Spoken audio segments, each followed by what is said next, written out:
Sure, everyone knows that dinosaurs were really big, and that some of them had feathers, and that they all went extinct 65 million years ago after a giant meteor hit the Earth.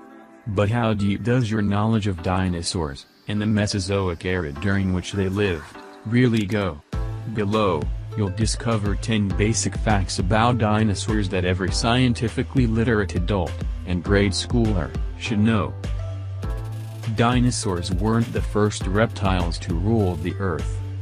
The first dinosaurs evolved during the Middle to Late Triassic period, about 230 million years ago, in the part of the supercontinent of Pangaea that now corresponds to South America. Before then, the dominant land reptiles were archosaurs, ruling lizards, therapsids, mammal-like reptiles, and pelycosaurs, typified by Dimetrodon. And for 20 million or so years after dinosaurs evolved, the most fearsome reptiles on Earth were prehistoric crocodiles. It was only at the beginning of the Jurassic period, 200 million years ago, that dinosaurs truly began their rise to dominance. Dinosaurs prospered for over 150 million years. With our 100-year max lifespans, human beings aren't well adapted to understanding deep time, as geologists call it. To put things in perspective, modern humans have only existed for a few 100,000 years, and human civilization only got started about 10,000 years ago, mere blinks of the eye by Jurassic timescales. Everyone talks about how dramatically, and irrevocably, the dinosaurs went extinct. But judging by the whopping 165 million years they managed to survive, they may have been the most successful vertebrate animals ever to colonize the Earth. The dinosaur kingdom comprised two main branches.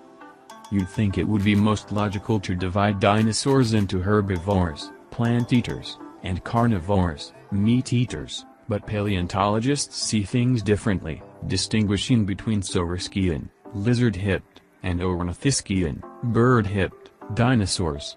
Saurischian dinosaurs include both carnivorous theropods and herbivorous sauropods and prosauropods, while ornithischians account for the remainder of plant-eating dinosaurs, including hadrosaurs, ornithopods, and ceratogians, among other dinosaur types. Oddly enough, birds evolved from lizard-hipped, rather than bird-hipped, dinosaurs. Dinosaurs, almost certainly, evolved into birds.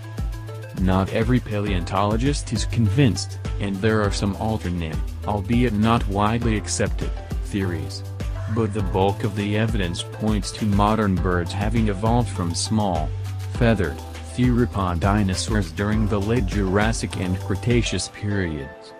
Bear in mind, though, that this evolutionary process may have happened more than once, and that there were definitely some dead ends along the way.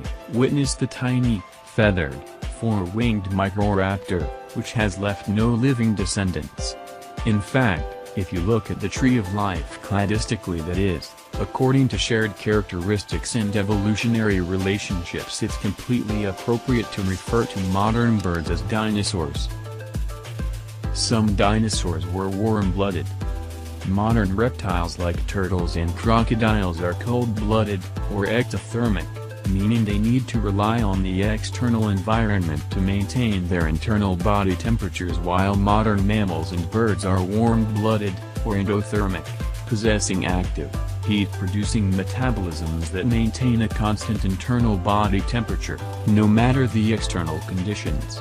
There's a solid case to be made that at least some meat-eating dinosaurs and even a few ornithopods must have been endothermic, since it's hard to imagine such an active lifestyle being fueled by a cold-blooded metabolism. On the other hand, it's unlikely that giant dinosaurs like Argentinosaurus were warm-blooded, since they would have cooked themselves from the inside out in a matter of hours. The vast majority of dinosaurs were plant-eaters.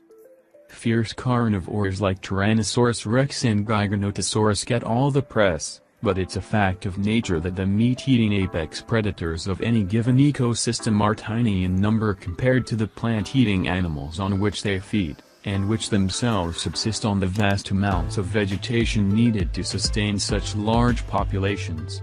By analogy with modern ecosystems in Africa and Asia, herbivorous hadrosaurs, ornithopods and, to a lesser extent, sauropods probably roamed the world's continents in vast herds, hunted by sparser packs of large, small and medium-sized theropods. Not all dinosaurs were equally dumb.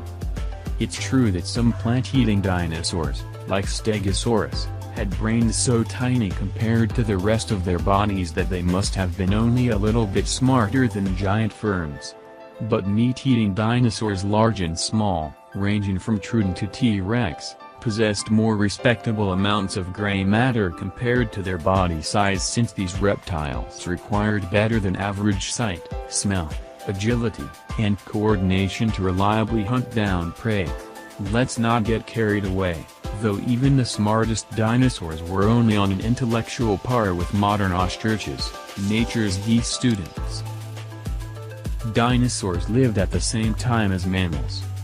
Many people mistakenly believe that mammals succeeded the dinosaurs 65 million years ago, appearing everywhere, all at once, to occupy the ecological niches rendered vacant by the KT extinction event. The fact is, though, that early mammals lived alongside sauropods, hadrosaurs, and tyrannosaurs, usually high up in trees, out of harm's way, for most of the Mesozoic era, and in fact they evolved at around the same time, the late Triassic period, from a population of therapsid reptiles. Most of these early furballs were about the size of mice and shrews, but a few, like the dinosaur-eating Rhipinomamus, grew to respectable sizes of 50 pounds or so.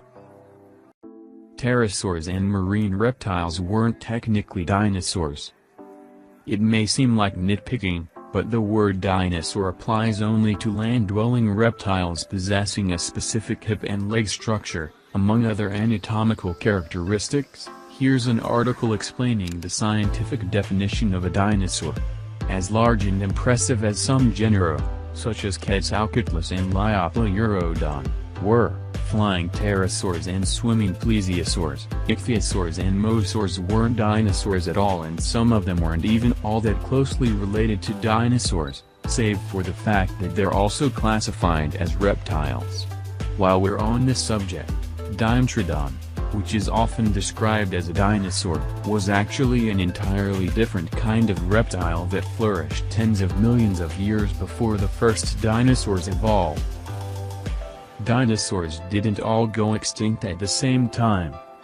When that meteor impacted the Yucatan Peninsula, 65 million years ago, the result wasn't a huge fireball that instantly incinerated all of the dinosaurs on Earth, along with their cousins described in the previous slide, the pterosaurs, and marine reptiles. Rather, the process of extinction dragged on for hundreds, and possibly thousands, of years, as plunging global temperatures, lack of sunlight, and the resulting lack of vegetation profoundly altered the food chain from the bottom up. Some isolated dinosaur populations, sequestered in remote corners of the world, may have survived slightly longer than their brethren, but it's a sure fact that they aren't still alive today.